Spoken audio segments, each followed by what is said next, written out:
Presentamos Geopolítica en RCR.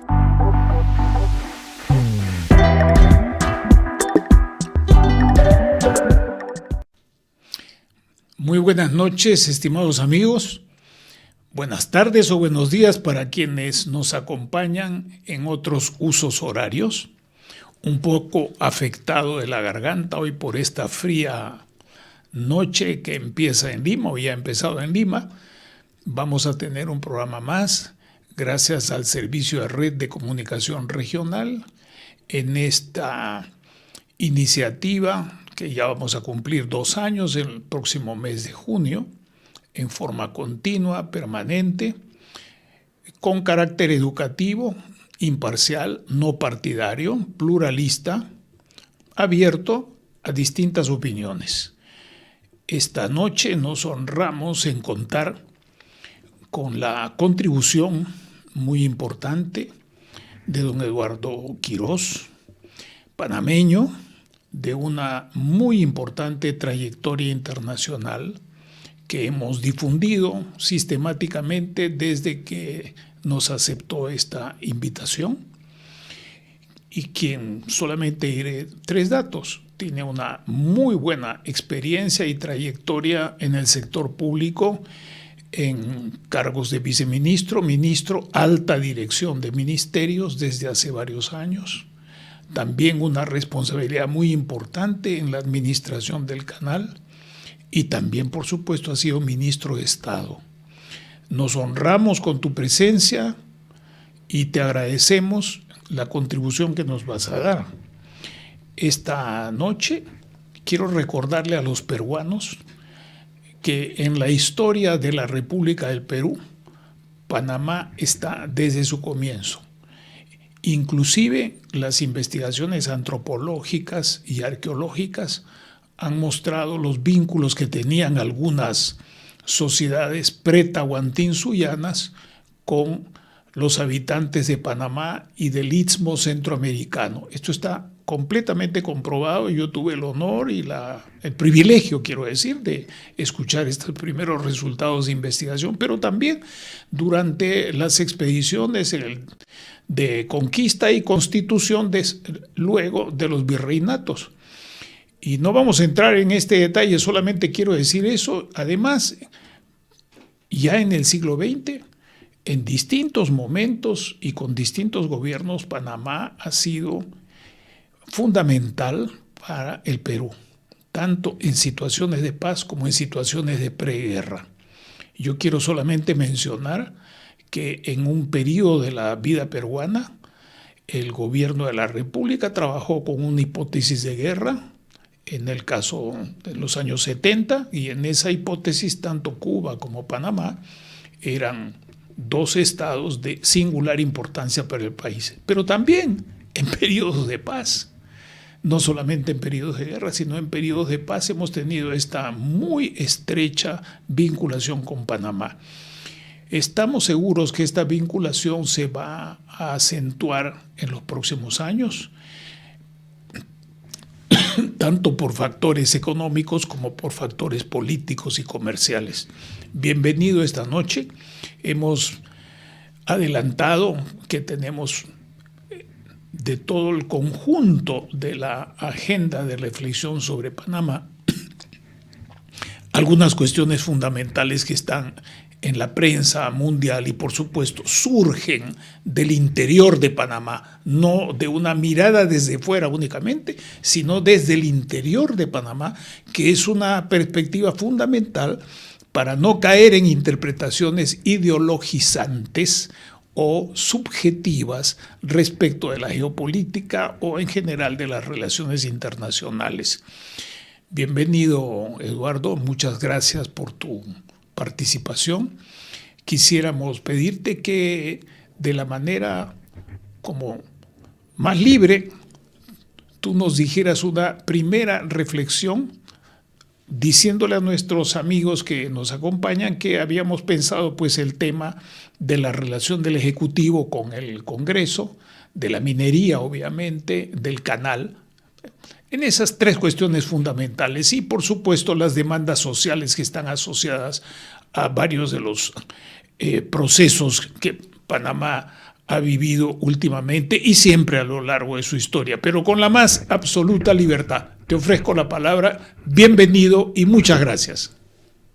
No, al revés. El agradecimiento es mío, don Manolo, por esta oportunidad de conversar con principalmente la audiencia del Perú, que nos es tan querida. Comentábamos cuando recibimos esta grata invitación que el año pasado se han celebrado 120 años de relaciones diplomáticas entre la República de Panamá y la República del Perú. El Perú fue uno de los primeros países en reconocer la independencia plena de Panamá en el año de 1903 y que desde allí hemos mantenido unas relaciones cordiales, comerciales, basadas en esa larga otra historia y tradición de cercanía que siempre nos había unido al Perú. Así que para mí es gratísimo estar aquí y aceptar esta cordial invitación. Y bueno, a título personal también me toca muy cerca porque, como te comentaba, mi padre estudió su maestría en Lima y como lo he conversado con amigos comunes, siempre desde ese momento pues nos hemos mantenido muy cercanos al Perú y en lo particular he seguido atentamente como un observador la historia, la vida del Perú. Por mi Panamá y Perú parte, permíteme decirte, por mi parte, estuve a punto de quedarme a trabajar en Panamá, porque para eso me estuvieron preparando en la UNESCO. Sin embargo, circunstancias que están absolutamente fuera del control de los funcionarios y era más bien de la alta dirección de las organizaciones de Naciones Unidas, no se cumplió, pero sí tuve una bellísima y muy sustantiva experiencia. Pero antes de eso, también contribuí como parte del secretariado de los presidentes de América Central y de los ministros de Relaciones Exteriores para la ejecución de los acuerdos de desarrollo humano que se implementaron con distinto éxito. Panamá sí lo tuvo en un grado muy particular. Los acuerdos de paz de los años 90 en América Central. Así que desde ese punto de vista también tuve una cercanía muy grata con ustedes. Nada más por ahora y te devuelvo la palabra porque no tenemos ya tanto tiempo como antes. El programa era más largo. No, don Manolo, fíjate que la cercanía es enorme y es, digamos, en todas las índoles, ¿no? Cuando uno entra allí a la Catedral de Santa Rosa de Lima y se encuentra el primer grabado a la mano derecha, ahí está el mensaje de Pizarro haciendo mención a Panamá y bueno, y a partir de allí tantas cosas que nos han unido. Y yo quiero destacar que particularmente dos recientes misiones diplomáticas han hecho un trabajo excepcional en fortalecer esa cercanía entre el Panamá y el Perú. La embajada de don Guillermo Russo Checa, que hizo un excelente trabajo durante su tiempo en Panamá, y ahora más reciente la del ex canciller Mario López, actual embajador del Perú en Panamá, quien también, por conocer también este país, pues ha desarrollado muchísimo esas relaciones. Ya digamos, entrando en materia de geopolítica internacional, quisiera entrar a comentar esto que señalabas sobre la situación interna política a partir de las recientes elecciones de hace exactamente menos de 20 días en Panamá. Panamá, luego de un largo proceso y complejo proceso electoral en el que la principal candidatura fue inhabilitada, la del expresidente Martinelli, en el que hubo casi que hasta horas antes de la elección una duda enorme de que si quien finalmente gana las elecciones podía ser candidato o no, el hoy presidente electo Mulino. Después de toda esa, digamos, complejo proceso electoral, Panamá celebró unas elecciones democráticas donde ya por 34 años, de manera continua, luego del regreso a la democracia, Panamá consolida un gobierno que debe iniciar el próximo 1 de julio, en el que ciertamente el planteamiento más relevante que hay en este momento es cómo se conformará la mayoría en la Asamblea Nacional, lo que ustedes llaman Congreso. Y es en atención a que ningún bloque tiene mayoría clara, está más bien muy atomizada, y se ha producido un significativo evento político en Panamá, y es la entrada de una manera relevante en lo que podríamos llamar como un aluvión de aire fresco a la política de sectores independientes. Y de una jóvenes. Asamblea de 71 diputados. Y según me informan, de jóvenes también. También de jóvenes, ¿verdad? También un grupo importante de juventud. Independientes, muy jóvenes, la gran mayoría, casi todos, 20 de 71 diputados, y por otro lado, con una agenda muy clara de lo que yo he planteado públicamente, y es el traer la ética a la política.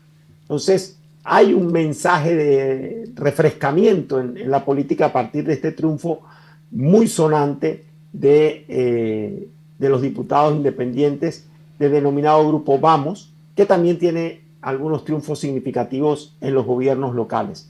Y luego también un partido político de reciente creación, Otro Camino, que también ha obtenido algunas importantes plazas y que son más de este, digamos, reverdecer de la política y el traer la ética a la política. ¿Cómo se termine conformando esto? Probablemente no lo vamos a saber, sino hasta el propio 1 de julio, que es cuando se instala la Asamblea Nacional para darle posesión al próximo presidente. Pero de esa conformación surgirán decisiones muy importantes a futuro, como por ejemplo el atender el tema del sistema de pensiones. No es ningún secreto que Panamá, a pesar de haber vivido un periodo bastante largo de crecimiento económico significativo, ya digamos desde finales del 2003, 2004 y en entrada del 2004, Panamá empezó a crecer por arriba del 7% y estuvo más de una década con esos crecimientos económicos que le significaron un importante desarrollo al país, pero venía lastrando un sistema de pensiones que por distintas razones, que no es el momento de enumerar, ha confrontado graves problemas y que entraría desde finales del año pasado en una etapa deficitaria. Y al, digamos, entrar en esta situación compleja, genera una presión social como uno, si no el más importante, de los temas sociales a enfrentar por parte del próximo gobierno. Si me permites un comentario, acá en el Perú yo he recogido las quejas a través de distintos medios de comunicación de personas que señalan dos aspectos de esta crisis en el sistema de seguridad que mencionas. Uno, el de la efectividad o de un buen sistema de atención y de prestaciones, y el otro, el de la corrupción. Y eso coincide con las banderas que tú has mencionado, las características de una parte de esta renovación en el sistema político merced a las elecciones. Y entonces mi repregunta sería, ¿este tema de corrupción y de ausencia de ética es tan grande que ha estado detrás de todas las manifestaciones que hemos conocido en Panamá en los últimos meses y año? Bueno, yo intenté ser candidato presidencial en el año 22 y mi planteamiento inicial fue el señalar que los partidos políticos como instituciones fundamentales que sostienen la democracia estaban quebrados, y están quebrados fundamentalmente porque la corrupción los fue permeando de tal manera que se resquebrajaron. Y el resultado electoral, en alguna medida, ha venido a confirmar esta hipótesis que yo planteaba. Pero el sistema también ha hecho aguas en atención a una administración de justicia que está lastrando la lucha eficiente contra la corrupción. Y esa falta de transparencia en la gestión pública no ha tenido esa contraparte de una administración de justicia eficiente que impida la impunidad.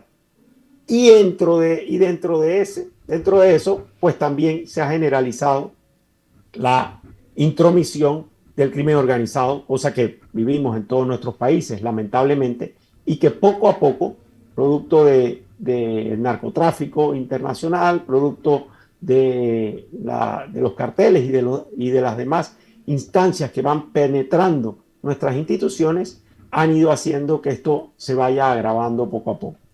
Y en Panamá, un país que bien conociste tú en su momento, donde la seguridad no era un problema, Panamá se hablaba de que todavía, bien entrado los 80, podías dejar el coche, el carro, con las ventanas abiertas y no pasaba nada, a una ciudad que evidentemente hoy en día confronta problemas de seguridad que deben ser atendidos de manera importante. Y todo esto producto de esa corrupción que, como se ha señalado, hace que nuestras instituciones se resquebrajen. Sí, una corrupción que se arrastra ya desde el siglo XIX. No es una coincidencia que el manifiesto de David de Francisco Morazán haya sido escrito precisamente en Panamá y su tema central es el de corrupción. Pero no quisiera que nos quedáramos solamente en este tema, que ya lo has caracterizado en lo sustantivo. No obstante, si deseas añadir algo, puedes hacerlo y podemos pasar a otro de los temas, el económico. Yo abordaría, porque me parece significativo para darle un poco de contexto al inicio de esta nueva gestión gubernamental que va a marcar ciertamente los próximos 5 años. Panamá, al igual que el Perú, tiene un periodo presidencial de 5 años. El profundo problema que tenemos y grave problema que tenemos con lo que ha significado la sequía y las limitaciones de las fuentes de agua para el Canal de Panamá. El Canal de Panamá, como también lo saben muy bien nuestros compatriotas peruanos, es nuestra principal fuente de ingreso. Bueno, algunos ya hoy en día planteamos que el turismo también está siendo, sin duda alguna, una de nuestras principales fuentes de ingresos, pero nuestra más emblemática, llamemos así mejor, nuestra más emblemática fuente de ingresos es el Canal de Panamá. Y el Canal de Panamá ha venido sorteando desde hace 2 años, producto de la sequía, significativas disminuciones en la cantidad de tránsitos que pueden pasar a través del canal diariamente. Y esto ha significado o va a significar una reducción en los ingresos que le aporta el canal al Tesoro. El canal es una entidad absolutamente autónoma por disposición constitucional a partir del año de su reversión a manos panameñas, el año 2000, después de esa larga lucha nacionalista en la que finalmente el pueblo panameño en el año 77 logra el Tratado del Canal para recuperar su soberanía plena, y a partir del 31 de diciembre de 1999 Panamá recupera la administración plena del canal. Bueno, este problema de las fuentes de agua se va a presentar también para la nueva administración como un menú de decisiones que hay que tomar de manera muy rápida. ¿Por qué? Porque cualquier decisión que se tome es una decisión que su proceso de implementación es largo y sus efectos serían en un periodo perentorio de 4, 5 o más años. ¿Cuáles serían esas medidas? ¿Alguna de esas medidas? ¿Alguna de esas medidas puedes indicarnos, por favor? Sí, claro. Una de esas medidas sería un embalse en el denominado Río Indio, que es un sector que antes era parte de la cuenca hidrográfica del canal y que ahora se estaría planteando como una decisión que hay que tomar.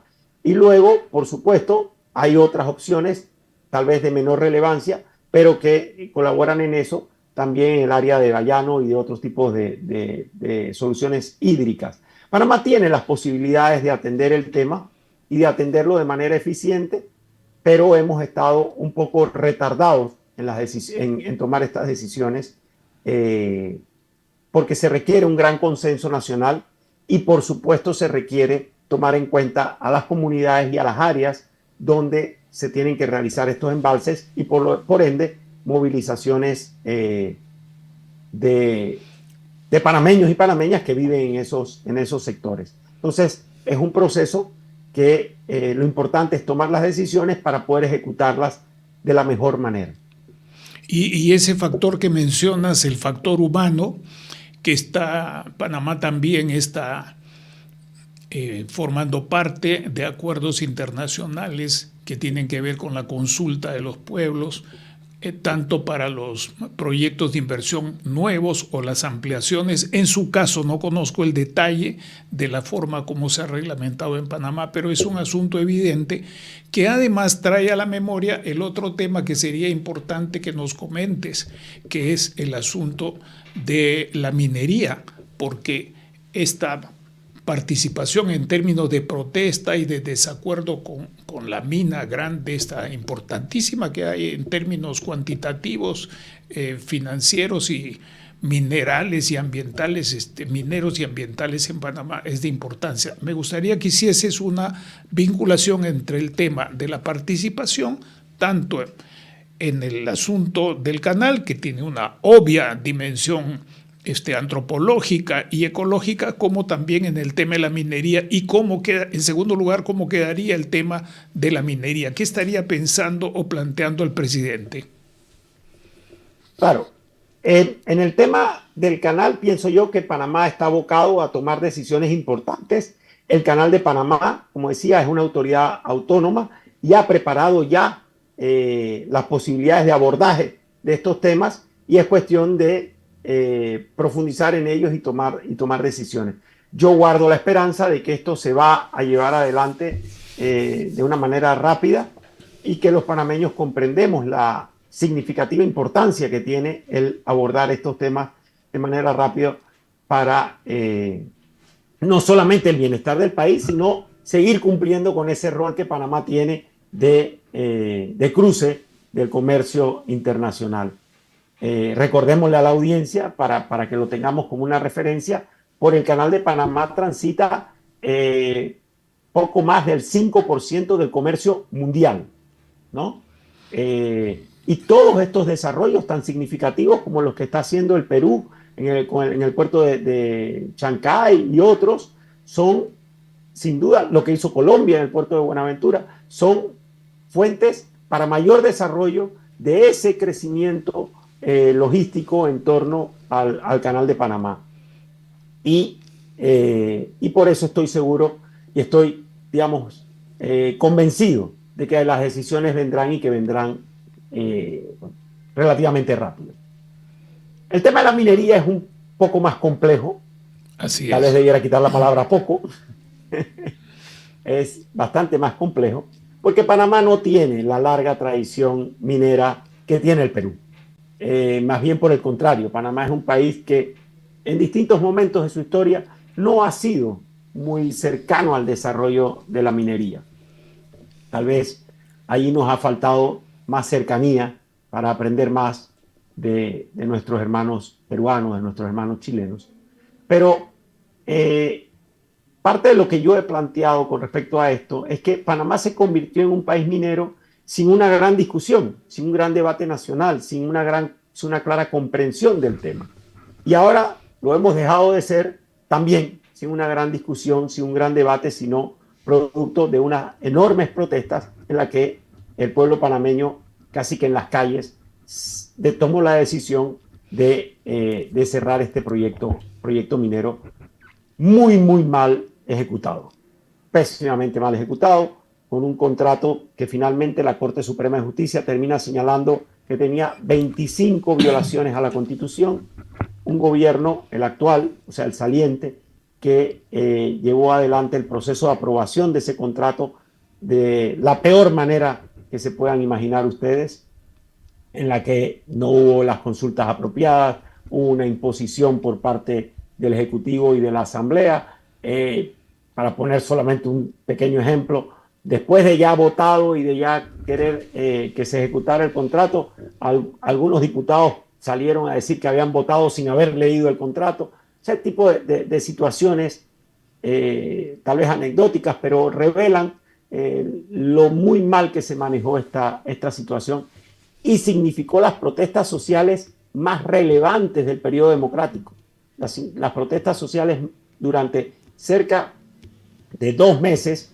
Panamá entero salió a las calles a protestar, por supuesto, no solamente contra ese contrato, sino también se agolparon allí una gran cantidad de otras protestas sociales de descontento, de lucha contra la corrupción, de un gobierno que ha estado muy lejano de las necesidades de los panameños, de una candidatura de gobierno en persona del vicepresidente de la República, que era, digamos, que se tomaba como una especie de insulto a los ciudadanos en atención a un gobierno que no había atendido las necesidades del país, etcétera. Y bueno, nos ha puesto en una situación en la que hoy por hoy ese proyecto minero que representaba entre el 5 y el 7% del Producto Interno del país está clausurado. La Corte Suprema ha declarado el contrato inconstitucional y hoy no hay otra salida que el cierre completo de la mina. Ahora, no obstante, el presidente electo ha utilizado una frase que le tocará explicarla a él y a su gobierno, en la que dice hay que abrirla para cerrarla. Habrá que entender qué exactamente está planteando con eso. Precisamente yo quería hacerte un comentario en este sentido. No tenemos gran experiencia en América del Sur, en el Perú algo, en Chile más, en Argentina también, sobre la fase de un ciclo de proyecto que es el cierre de minas, como el cierre de pozos en el caso del gas o del petróleo en distintos lugares. Pero el cierre de minas dura tanto como la dimensión y complejidad de la mina, de tal manera que si se va a cumplir al pie de la letra la decisión de la Corte Suprema y lo que está consensuado hasta este momento por la ciudadanía panameña, hay que decir también que ese cierre de minas primero cuesta. Efectivamente, la empresa tiene que tener una reserva para el cierre de minas y tiene que adelantarlos. Si iba a tener ese dinero y actividades para dentro de 20 años, tiene que hacerlo ahora. Pero aunque lo haga ahora con todas sus capacidades, ese cierre de esa mina con esa complejidad no toma menos de 5 años iniciar las cuestiones fundamentales. De tal manera que ahí también habrán actividades de generación de empleos y de modificaciones para ejecutar ese cierre. Tal vez eso es lo que ha querido decir, o que se termine una etapa de la producción para tener el excedente suficiente para cerrarlo. No sé, es un asunto del Ejecutivo, pero lo que es claro es que el cierre de minas, de una mina grande y compleja, cuesta, y en segundo lugar, cuesta tanto en dinero, horas persona, tecnología, como en tiempo. Efectivamente, como bien lo remarcas, es un tema altamente complejo porque evidentemente hay una decisión ya de la Corte Suprema de Justicia y hay un clamor popular que se expresó de una manera inequívoca, inédita, muy, muy fuerte. Incluso parte de lo que se debatió en el proceso electoral es la decisión de la mayoría de las candidaturas, y lo digo casi que de la totalidad de las candidaturas, de consolidar la decisión de Panamá de que no haya más proyectos de minería a cielo abierto, de minería metálica a cielo abierto. Y es el clamor también, quiero señalarlo, de esa juventud emergente que ha apostado por lo que en las calles gritaban: el oro de Panamá es verde. Entonces, digamos, de rechazo a la minería metálica a cielo abierto, y por otro lado el de consolidar a Panamá como un país que profundice su respeto a la naturaleza, etc. Dicho esto, sí tenemos todos muy claro que el ejecutar el cierre de la mina será también un proyecto que va a requerir mucha claridad y el cumplimiento de determinados hitos de manera muy definida.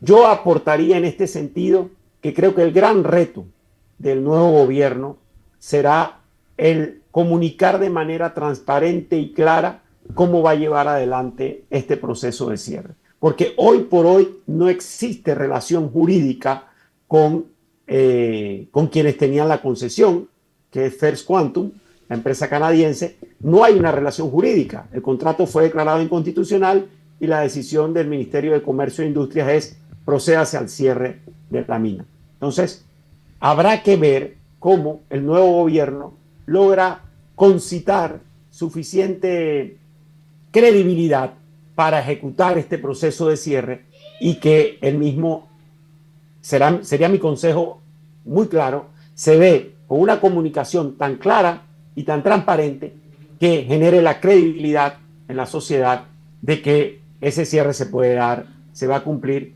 y que sea con el menor perjuicio posible hacia Panamá, entendiendo, como bien señalas, que el cierre de cualquier mina es un proceso que toma tiempo. Y hay un puntito más, si fueras tan gentil, la cuestión del CIAD, del CIAD.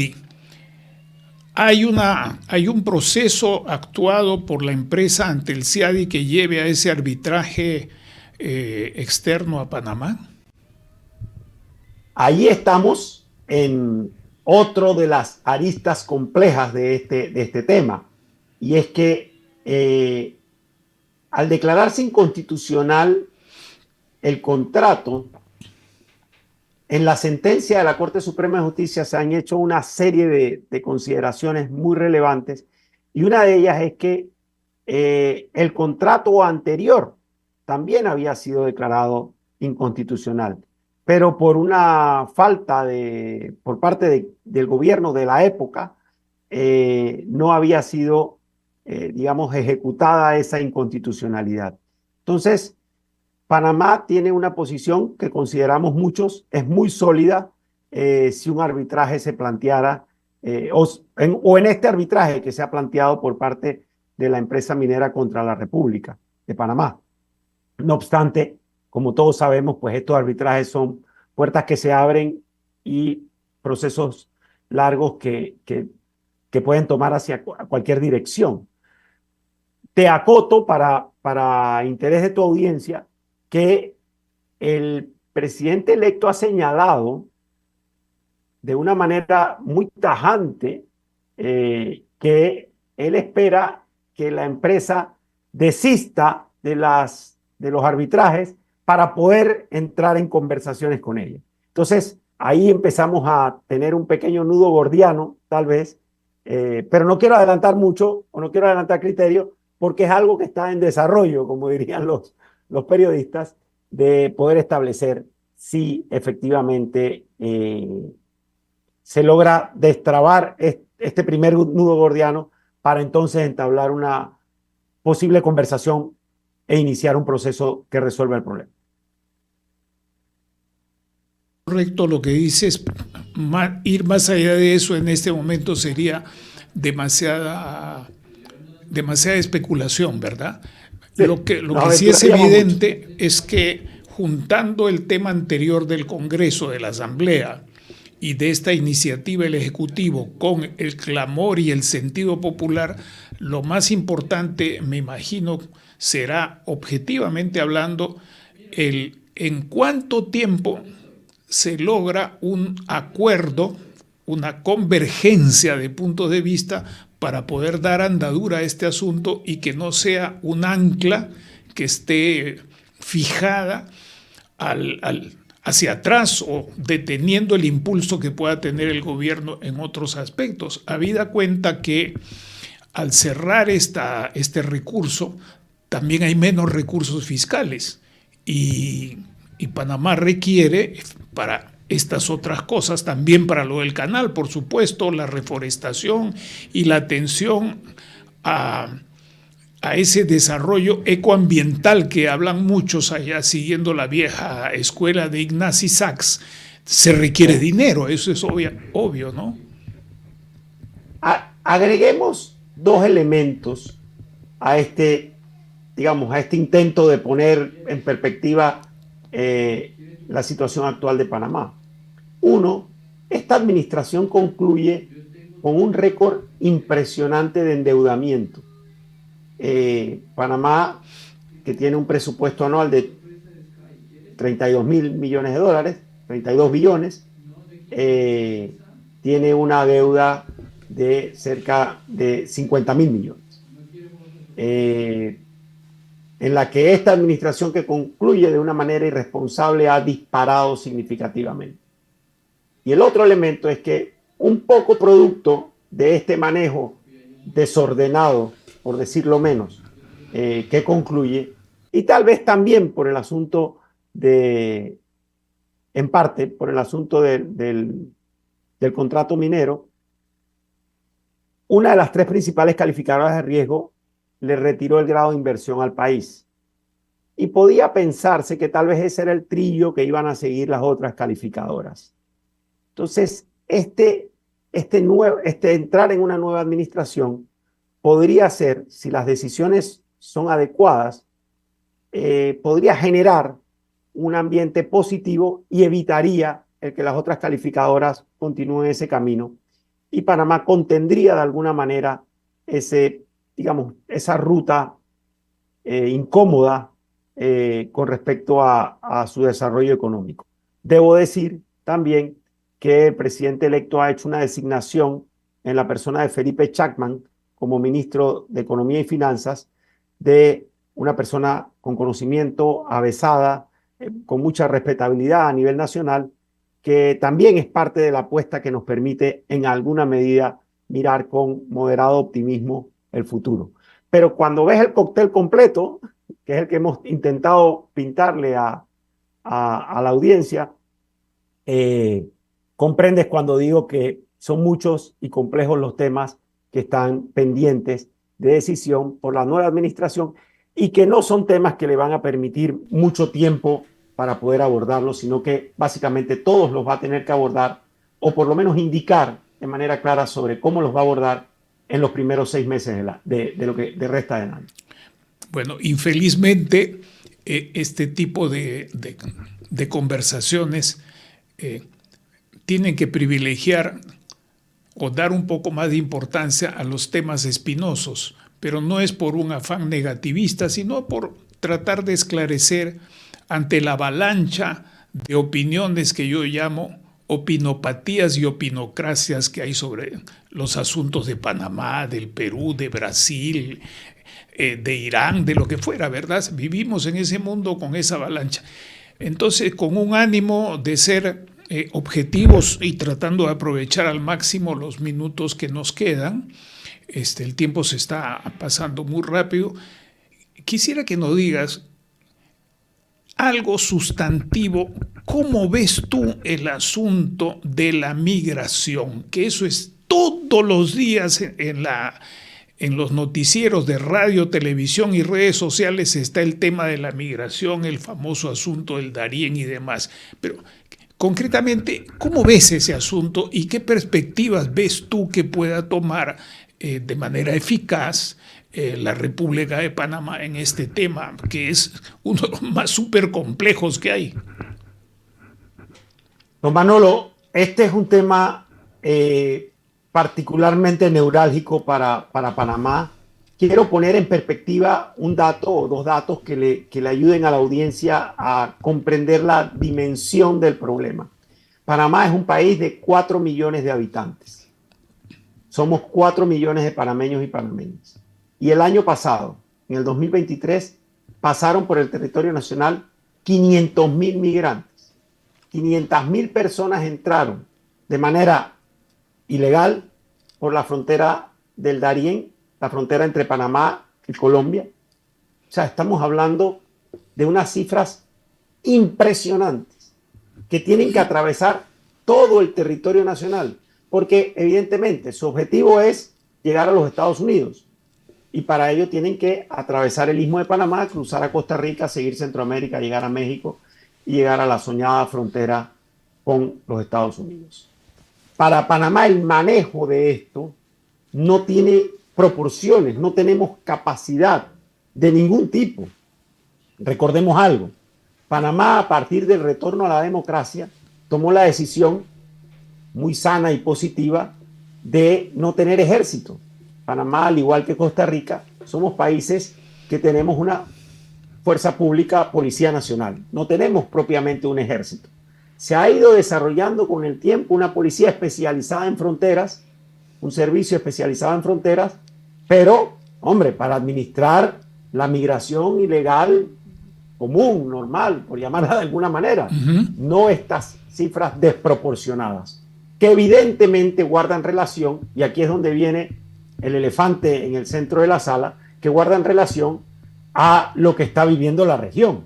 Porque tratar de comprender esa migración masiva y desproporcionada, sin entender lo que está viviendo Venezuela, lo que está viviendo el Ecuador, lo que está viviendo Colombia en alguna medida, lo que está viviendo los países africanos, sería no querer comprender el problema en toda su dimensión. Entonces, esa crisis regional ha generado esta explosión que Panamá no tiene capacidad para manejar. Esta administración sí ha fallado en muchas cosas, en esta también ha fallado. Esta administración que termina del presidente Cortizo ha sido completamente ineficiente, no ha generado ningún control efectivo. En los últimos meses del año pasado y a partir, digamos, de una impronta mayor por parte de los Estados Unidos y de la relación de cooperación con los Estados Unidos, se han generado algo de ordenamiento, pero igual, y siguen pasando estas cifras desproporcionadas de migrantes por el territorio nacional. La nueva administración ha señalado, y a veces lo que parezco como que estuviese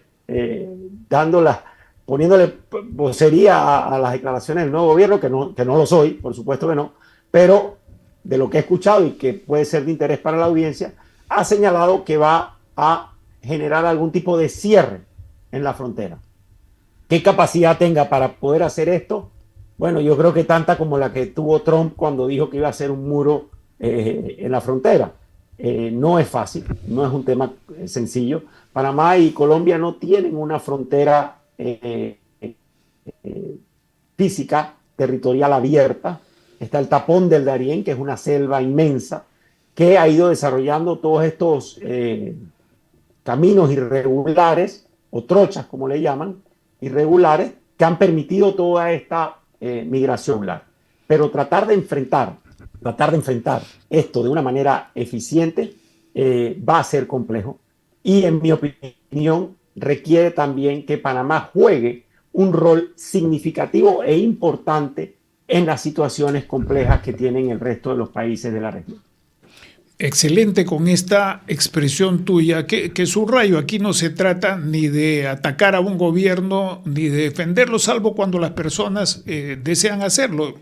Y en esta invitación es para reflexionar de la manera más imparcial posible. Objetivamente es algo muy difícil ser objetivo en estos temas, pero sí imparcial y señalar argumentos, expresar argumentos como lo estás haciendo, y te agradezco. Un último punto en estos minutos que nos quedan a partir de tus últimas palabras.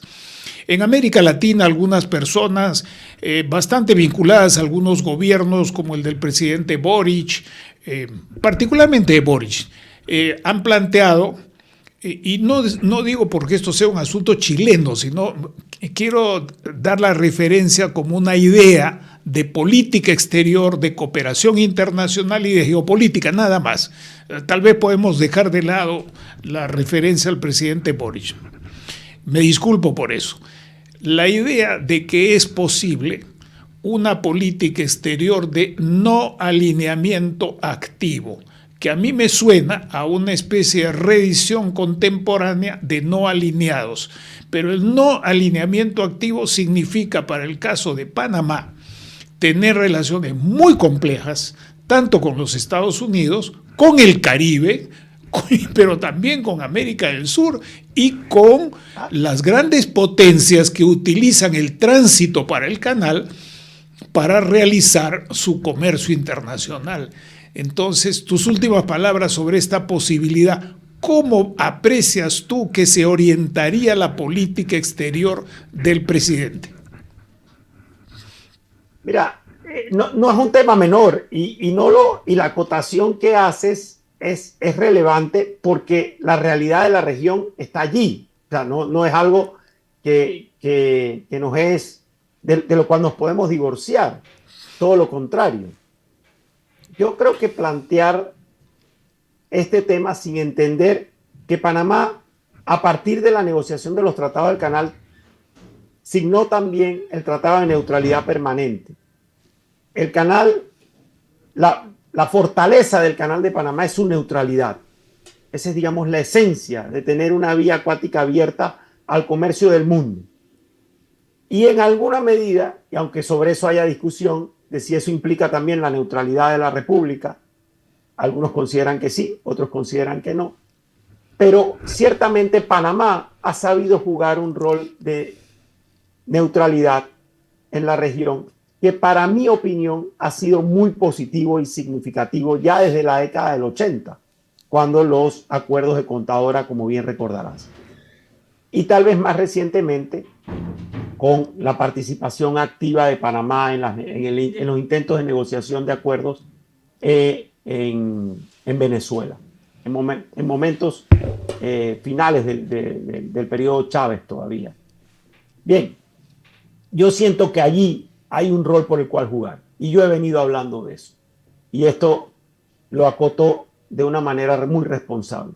Yo creo que Panamá tiene un rol importante que jugar en la región para intentar construir avenidas de avenimiento, avenidas de cercanía, avenidas de solución de los problemas internos de los países sin inmiscuirse de una manera inapropiada en lo que son las situaciones internas, pero sí de colaborar.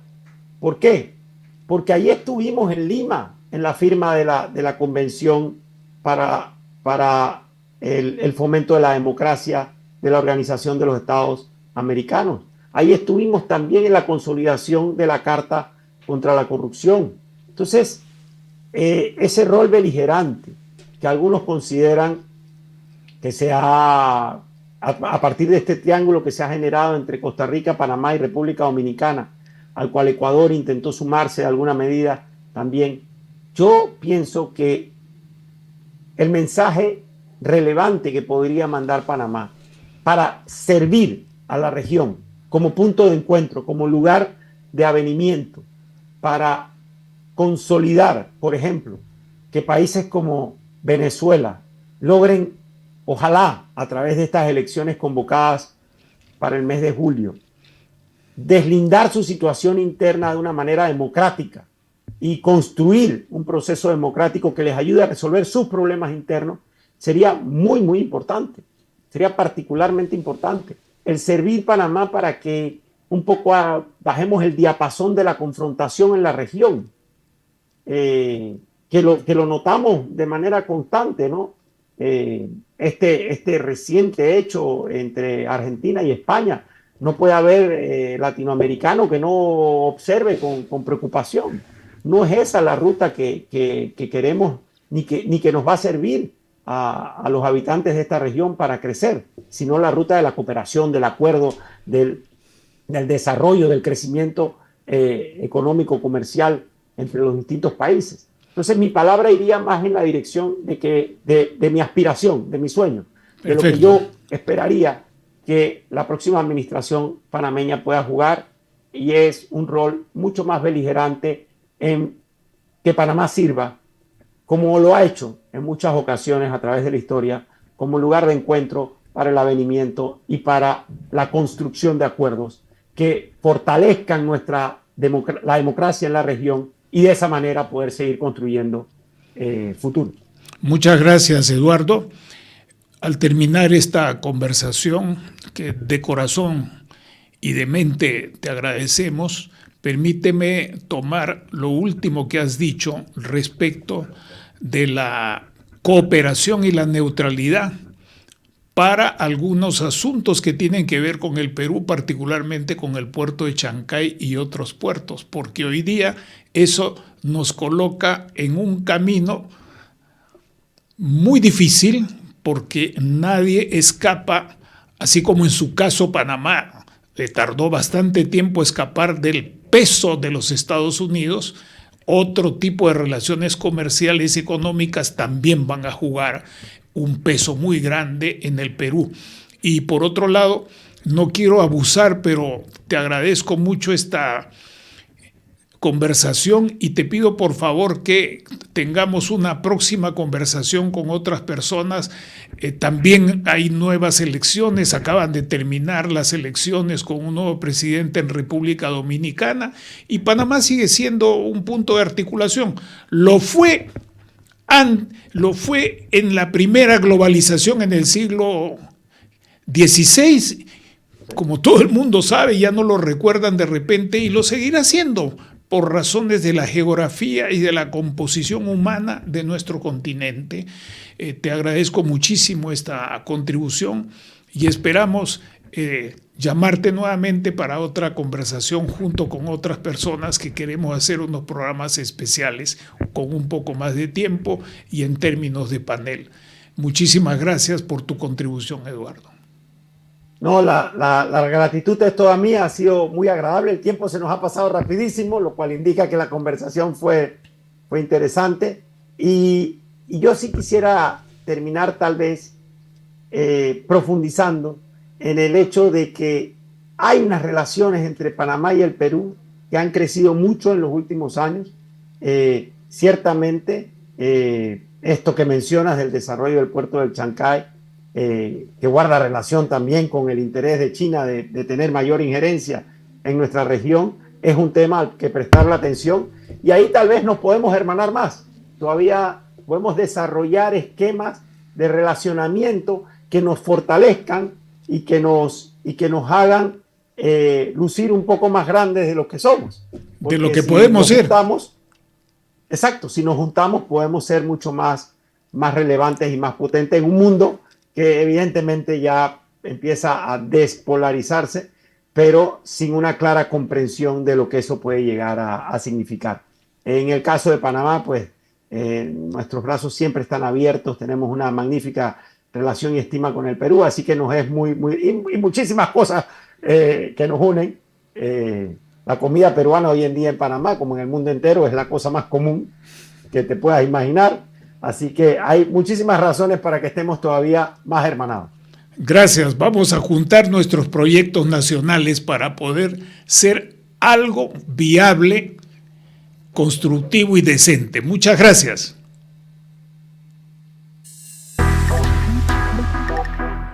Hemos presentado Geopolítica en RCR.